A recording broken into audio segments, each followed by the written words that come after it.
I am not high on the Dallas Cowboys. I'm going to be very honest. I'm right there with you. I am very honest.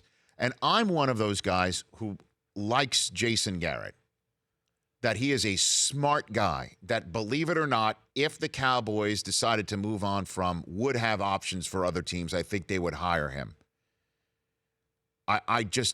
His game management skills, and I understand Shane Irving might be out there checking us out after calling into Dan's show. His game management skills are questionable. Well, it's the play calling. Look what Scott Linehan's play calling is definitely questionable. But I think Garrett's a bright guy, and he knows what should be done. Sometimes in real time, it doesn't happen.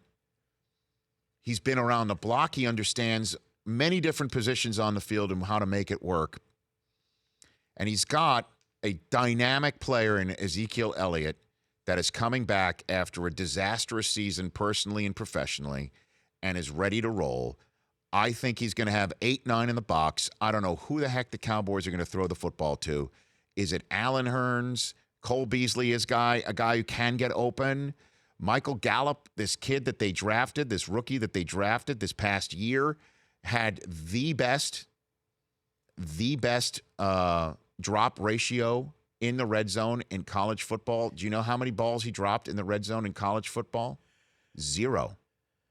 Okay. And he also, in that nightmare preseason game that we saw in week 3, he actually got up over the top on Patrick Peterson, but jumped too early for a ball, and that's what you get from a rookie. Yeah, rookie mistakes. Rookies jump for footballs on routes that they should run through. So, do you still think Dak Prescott is the guy down there? I need to see it, but he needs to make some plays because the guys who he's throwing to are not to write home. Is Terrence Williams going to finally come through?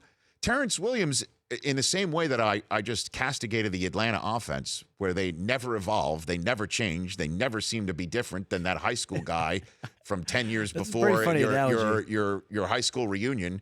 You see him 10 years later, and he's the same guy, hasn't evolved at all. In the same way that the Falcons, that's Terrence Williams is the embodiment of that. When is he going to finally ball out? When is he going to turn into the Alvin Harper there that he's supposed to be? And so I don't see it. Certainly when the tight end's coming into the season, Jeff Swaim has 9 career catches. The backup was in jail when they put him on the 53-man roster, and Rico Gathers. That's your tight end group? And then defensively, they've got a tremendous pass rusher in DeMarcus Lawrence. Randy Gregory always seems to be like one Ian Rappaport, Adam Schefter report away from not playing again. Yep. David Irving is suspended for the first 4 games of the season. We assume he's going to come back with his head screwed on straight. And still, the defense appears to be one Sean Lee annual soft tissue injury away from falling completely apart.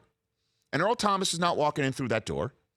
Now, I understand that this is a very negative, glass half empty view of the Dallas Cowboys season. They get some breaks. They might be able to threaten Philadelphia. And Ezekiel Elliott has a 2,000-yard season, which what I think he's going to need to do. But are they certainly with the offensive line potentially not being fully intact? Are they better than Washington? Are they better than the Giants? I cannot say that for sure right now as we're sitting here. And let me do this. Give me some NFL Films music, Mike Del Tufo. Break it down, Mikey. Here we go. You've got them on our list here of our poll question, which is which playoff team from last year could be upset by a non-playoff team from last year in week 1. Where do the Panthers rank on that list right now? Dead last, right? The Panthers, tied with the Rams, 10%. Because we don't think that the Cowboys are going to go into Carolina week 1 against a tough defense, a tough run defense, and succeed. And I don't either. I think that's loss number 1. Next up for the Dallas Cowboys, home for the Giants. They always seem to figure that one out. I'm going to give them a win just because it's Sunday Night Football. They always seem to figure that one out. Right. At the last minute, because Eli didn't call a timeout or something happened. Right. So we'll give them a win right there.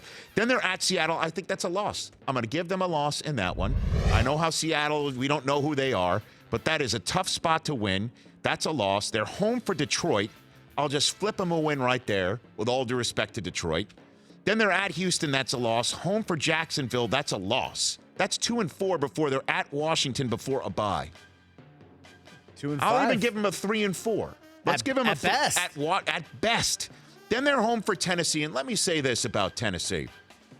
I like what Mike Vrabel is doing there, and I'm hearing what he's putting down.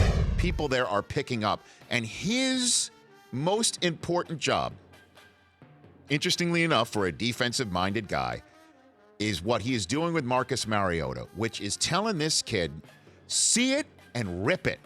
See it and rip it. Don't run around. Don't try and make plays that aren't there. See it, rip it. And give this guy the confidence that, shockingly, he seems to need. Home for Tennessee. I'll do them a favor. Give them a win. They're 4-4. Okay. At Philadelphia, loss. At Atlanta, I'm going to give them a loss. 4-6. Home for Washington. Flip them a win. 5-6. Home for New Orleans, loss. So that's 5-7. Home for Philadelphia, loss. 5-8. They're flipping out and needing to win out to try and make the playoffs. I think this is an 8-8 team at best. They're not making the playoffs. I do not put the Dallas Cowboys in the playoffs this year, and I told that to Michael Irvin's face the other day. How'd that go over? You know what? I think he can't dispute it, but he thinks that his bold prediction was Zeke is going to break Eric Dickerson's rushing record this year.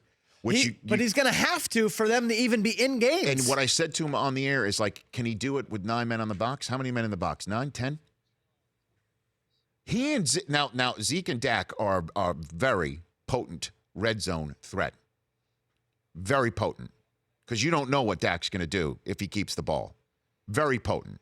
So I think that if they get inside the 20, they're going to score a little bit more often than you think. But I don't see the Dallas Cowboys making the playoffs.